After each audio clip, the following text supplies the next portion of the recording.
బాబాయ్ హోటల్ ఇక్కడ నల్గొండలో ఓపెనింగ్ రావడం జరిగింది. ఇలా దినేష్ రెడ్డి కృష్ణారెడ్డి గారు ఇలా ఓనర్స్. దీనికి 1942లో స్టార్ట్ అయిన బాబాయ్ హోటల్.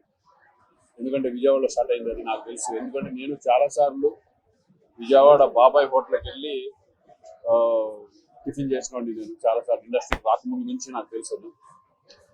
ఎందుకంటే వాళ్ళు అప్పటి నుంచి ఇప్పటి వరకు కూడా అదే రెసిపీ అదే క్వాలిటీ మెయింటైన్ చేస్తూ వెళ్తున్నారు.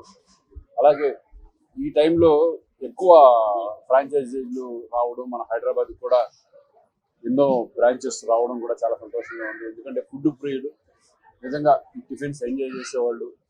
ఈ బాబాయ్ హోటల్ స్పెషాలిటీ వేరు, వాళ్ళ రెసిపీ స్టైలే వేరే ఉంటుంది. డెఫినెట్గా క్వాలిటీ, మంచి క్వాలిటీతో మంచి హైజెనిక్ దాంతో ఇవ్వడం జరుగుతుంది. So very happy.